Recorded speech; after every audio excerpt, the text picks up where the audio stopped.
Hello everyone. Today we are going to solve the problem of a simply supported beam that is subjected to uniformly distributed load by weak form method. So before we get straight into the business of weak form method, we already know a few things. Like what? If you have a governing differential equation, by the way, remember that entire world, entire universe is actually governed by governing differential equations. Mostly, if you take any system, it is governed by governing differential equation, right? So there are so many ways to solve governing differential equations. A governing differential equation, if you can solve them, you can get valuable piece of information, actionable information that you can squeeze out by solving the governing differential equation. So we can solve the governing differential equation by exact method, provided if you are not going to encounter any mathematical difficulties, you can actually solve the governing differential equation by exact method. You can solve the governing differential equation by point collocation method. You can solve them by subdomain collocation method, least squares method. You can solve it by Galerkin's weighted residual method. And now we are going to solve the governing differential equation by weak form method. We already know what is a weak form method. Weak form method is you actually reduce the order of the governing differential equation.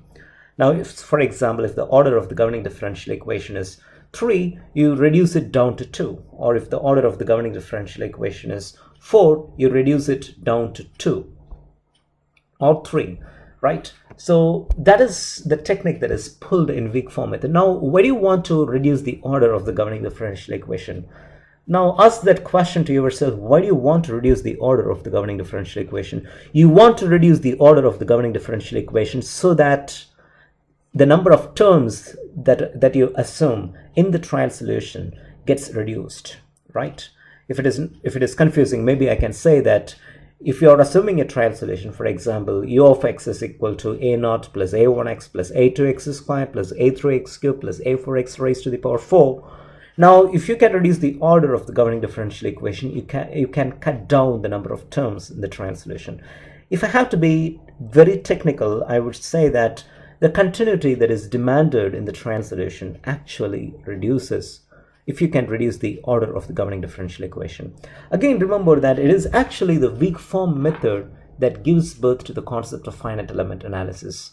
Now, that is for another separate video, but remember that it is the piecewise extension, which means that applying the technique of weak form to a small region in the domain, small region in the physical scenario that is under investigation. For example, if it is a beam, you don't investigate the entire beam. You take a small finite portion, finite element, that is the way, and you apply weak form technique to that small finite element, then that is what gives birth to the concept of finite element analysis.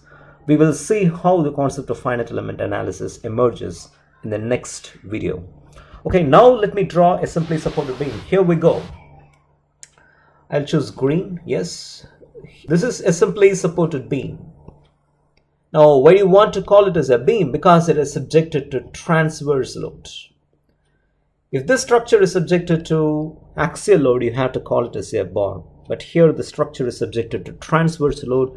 You should call this as a beam. The second point is that one of the dimensions is highly pronounced. In our case, the length is highly pronounced compared to the other two dimensions. So that is another reason why we call it as a beam. But more importantly, the loading is transverse. Okay, what is the geometric property? What are the geometric properties? The beam has got a length of magnitude L. It has got moment of inertia of magnitude I. By the way, moment of inertia is resistance to bending, right? The unit of moment of inertia is meter raised to the power 4 or mm raised to the power 4, depending on whatever unit is going to be conducive for you. Okay, fine. Now, what is the stuff that is acting on the beam? It is quite obvious. The beam is subjected to uniformly distributed load. So that is Q. The unit is Newton per meter or Newton per mm. Okay, now let me write the governing differential equation for this particular physical scenario. The governing differential equation is EI into d power 4 V by dx power 4 minus Q naught is equal to 0. That is the governing differential equation. whenever you are writing the governing differential equation, the next step is to define the boundary conditions. What are the boundary conditions? The displacement at the left extreme end is going to be 0. That is quite obvious because the beam has got a support there. And the displacement at the right extreme end is going to be 0. What is the next boundary condition? The bending moment. The expression for bending moment is EI into d squared V by dx squared. That is the expression for bending moment. I think we have already derived this particular expression. So in the previous videos, I think in the video titled Governing Differential Equation of your beam, I think we have derived this particular expression for bending moment. But if someone asks you what is the expression for bending moment, tell them that it is EI into d squared V by dx squared. You have to burn this particular expression in your mind if you want to become an authoritative structural engineer. Okay, the bending moment at the left extreme end is going to be 0. And the bending moment at the right extreme end is going to be 0. So EI into d squared V over dx squared. At the right extreme end, it is going to be 0. Fine. Now let us do this problem. We have to reduce this particular governing differential equation. We have to reduce the order. Now how do I do that? Let me follow the steps. The first step is to assume a trial solution. So that is the step. Trial solution in the sense, what is the solution that you will get if you solve this particular governing differential equation? Well, if you solve this particular governing differential equation, you will get the expression for V, where V here is displacement, transverse displacement of the beam. You can tell what is the value of displacement. Okay. Now, trial solution in the sense that displacement over length, I don't know what type of curve it is going to be. I don't know the equation, but it is going to be something like this. Maybe, I don't know the expression, maybe it is a quadratic curve, or maybe it may be a cubic curve, or it may be a trigonometric function. I don't know what it is. So what I will do is, since I don't know what is the equation, I will simply say that the trial solution, which means the equation for this particular curve, right? This particular curve here. I don't know this equation, but I will just say V cap, which means it is the potential trial solution. It is the potential trial solution that we will assume in future. So it is V cap here, okay? That is the first step. Now, what is the next step? We have to make sure that the trial solution satisfies the boundary conditions. So we are going to make an assumption that assume that this particular trial solution satisfies the boundary conditions.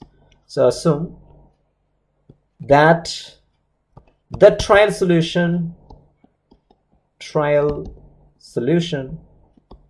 satisfies the boundary conditions. Satisfies the boundary conditions. So we cannot even call this as step number 2. Maybe if you want to call this as a small note that you may want to remember, it is your wish. But let me call this as step number 2. Okay. Let me take a fresh page. What is going to be step number 3? Step number 3 is to find d power 4 V by dx power 4. Now, why do you want to find d power 4 V by dx power 4? That is because that is what is demanded in this particular governing differential equation. What is demanded in this particular governing differential equation is d power 4 V by dx power 4. That is the reason. Okay. So if you find d power 4 V by dx power 4, I will use this green. D power 4 V over dx power 4. You just have to differentiate the trial solution 4 times. So what do you get if you differentiate this V cap, this particular V cap 4 times? Very simple. You will be getting d power 4 V cap divided by dx power 4. It means that you have differentiated the assumed trial solution 4 times. Not a big secret. Okay, what is the next step? Step number 4. The next step is you take this d power 4V by dx power 4 and substitute. Plug in this value in the governing G differential D equation, E. So it is abbreviated as GD, and that is conducive for me. So what happens if you take this value and put it in this particular governing differential equation, in this equation? Well, if you substitute d power 4 v by dx power 4, you are going to get d power 4 v cap by dx power 4. That's it. Follow the steps. So what is that you are going to get? You will be getting EI into d power 4 v cap over dx power 4 minus q naught is equal to not 0, but it is called residual. Now, why do you want to call this as a residual? It should be 0, right? Well, I have already given the explanation for that.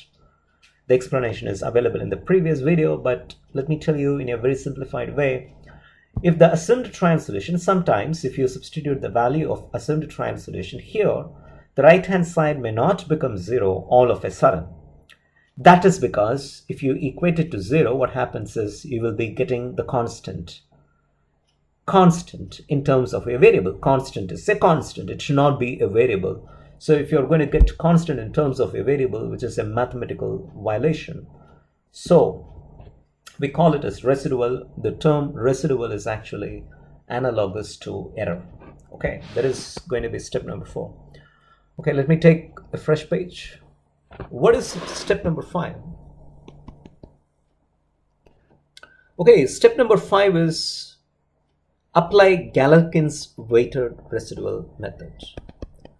So that is going to be step number 5. Apply Galerkin's weighted residual. You may want to call this as technique or method. That is going to be our next step. What is Galerkin's weighted residual method saying? Galerkin's weighted residual method is saying integral over the limit 0 to L, which means integral over the entire domain of the physical scenario. Remember, if you are dealing with 3-dimensional problems, you have to integrate it with respect to volume. W suffix I, in case if you have got more than one weighing function, you have to substitute I is equal to 1, 2, 3, so on and so forth. So there is a suffix I there in case if you have got more than one weighing function. So that is the reason why we put that suffix I. Wi into residual. Of course, if you are integrating over the entire domain, in our case it is length, it is a one-dimensional problem, and equated to 0. We already know what is the physical meaning of this particular expression. The physical meaning is, if you work out the units and if you delve deeper into the subject matter, you can actually squeeze out the physical information. The physical meaning is the work done.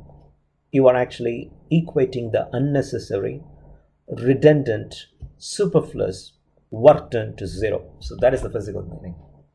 Okay, the next step is integral over the limit 0 to L. We have got a weighing function, Wi. What is R? We know what is the expression for R. R is here. Now take this R and substitute it over here. What is that you are going to get? You will be getting EI into d power 4 v over dx power 4 minus q naught,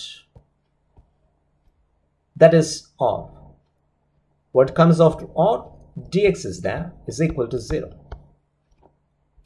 Okay, good. Now I'm going to take this Wi inside and I'm going to put integral symbol for the first expression, and I'm going to take this Wi inside and I'm going to put integral symbol for the next expression, and I'm going to multiply each and every expression with this dx. So that is just mathematics. So turn the crank of mathematics. What happens to the next step? Simple.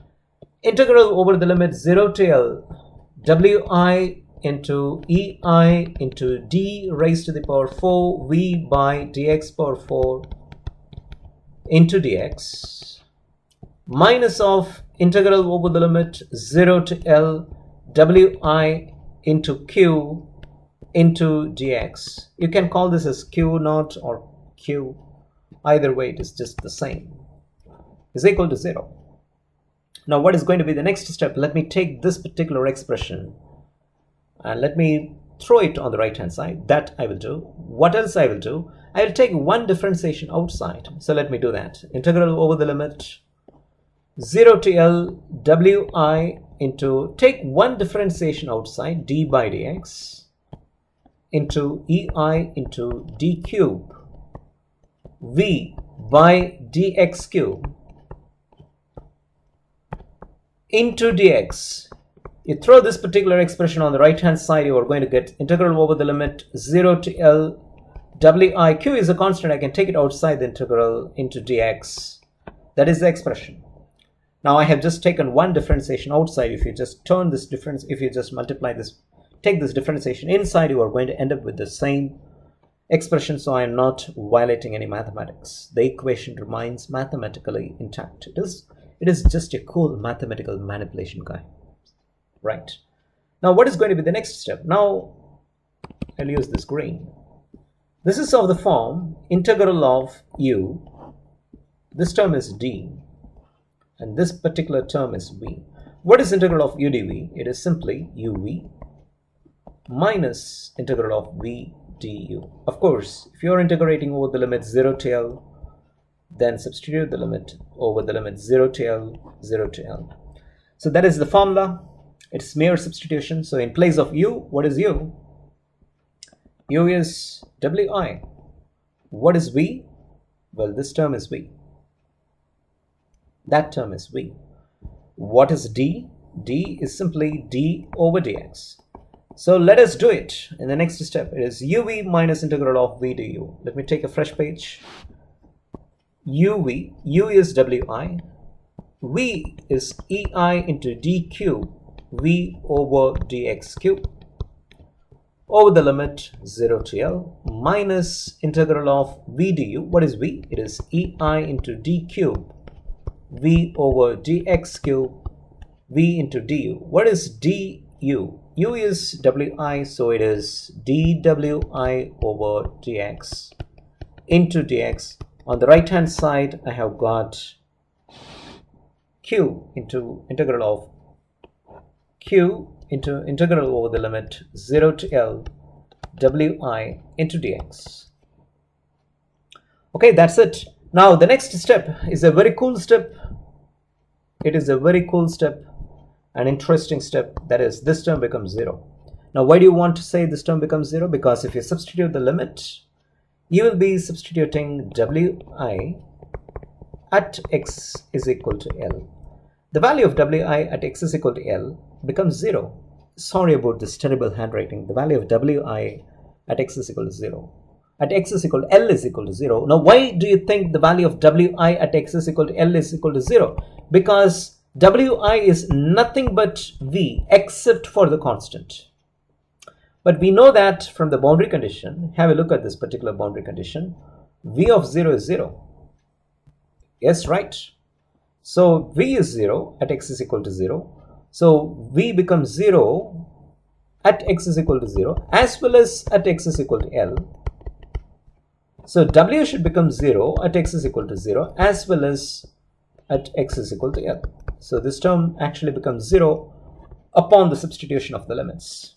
So what is the term that you will be left out with? Let me write that down. The left out term is integral over the limit 0 to L. Of course it is over the limit 0 to L. It is ei into d cube v. Now what I'm going to do is, look what I'm doing. Let me first write this dwi by dx. And let me take one differentiation outside, common outside from this term. So what is that you are going to get? You will be getting d squared v by dx squared. So I'm not violating any mathematics. I have just taken one differentiation outside. That is equal to q into integral over the limit 0 to L wi into dx. Now this minus sign is bothering me. What I will do is I will multiply by minus sign on the left hand side as well as on the right hand side. So this term becomes plus, this term becomes minus. Now if you look very carefully at this particular equation, you see this is of the form integral of u, where u is this term, into d, which is this term, into v, which is this term. And we know what is integral of UdV. It is UV minus integral over the limit 0 to L V du. It is the same trick. Just go ahead and turn the crank of mathematics. Go ahead and do it. It is the same step. So it is UV, where U in this case is U is dwi by dx over dx. UV, V is ei into d square v over dx square.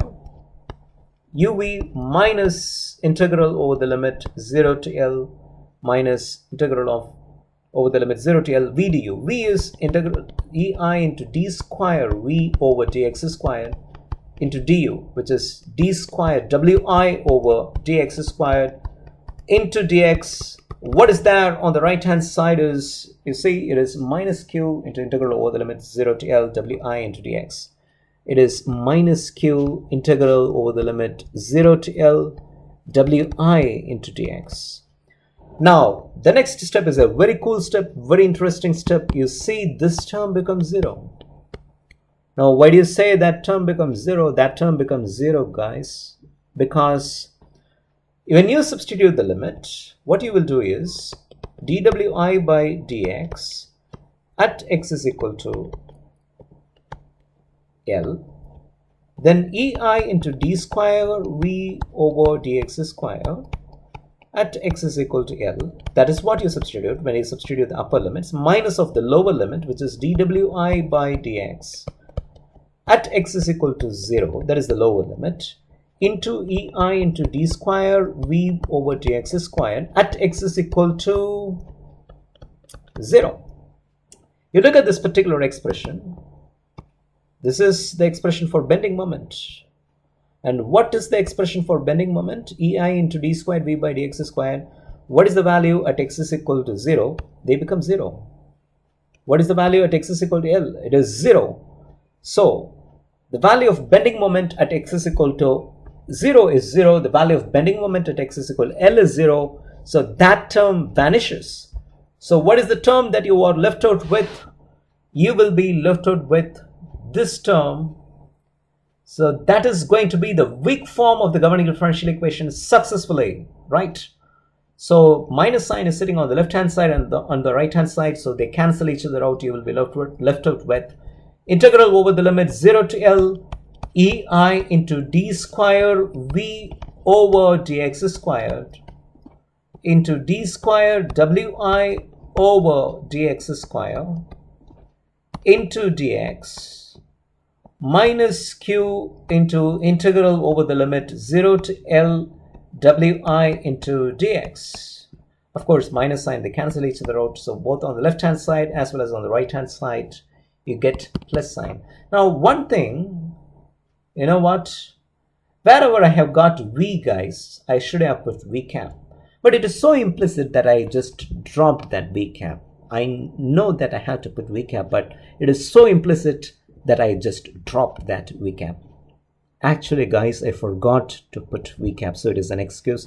Okay, please don't forget to put v cap. So wherever you have got v, put that v cap. So I will use that red. So it is very important. I can make mistakes, but you cannot afford to make any mistakes, right? So that is the weak form. So again, in the next video, we are going to solve the problem of a simply supported beam that is subjected to uniformly distributed transverse load by weak form method. We are going to solve this particular equation. Whatever equation that we have derived, we are going to solve. Now, what is the cool thing? You see, the order was initially 4. Look at the governing differential equation. The order is 4. Now look at the governing differential equation. The order is 2. So we have reduced the order by 2 times, which means that the continuity that is demanded in the trial solution is actually now reduced. If the order is 4, you have to assume a trial solution that is differentiable 4 times, like a0 plus a1x plus a2x squared plus a3x cubed plus a4x power 4. I'm struggling to catch my breath, but you have to assume a trial solution that is differentiable 4 times. Now the order is only 2. You can assume a trial solution that is differentiable 2 times. That is a0 plus a1x plus a2x squared. So that is the trial solution that you can assume. Again, remember, when you solve the problem, you have to apply only the essential boundary conditions. You should not be applying the derived boundary conditions. You may ask me, why do I have to apply only the essential boundary conditions and why not apply the derived boundary conditions? If you want to get the answer, I have given the explanation in the previous video. Just go ahead and watch. Now, of course, this is how we are living in this pandemic time. It is a turbulent time. Just remember, every turbulent time has a beginning part, it has a middle part, it has an end part. This too shall pass away. So radiate hope and do amazing work. Thank you all for your patience, guys.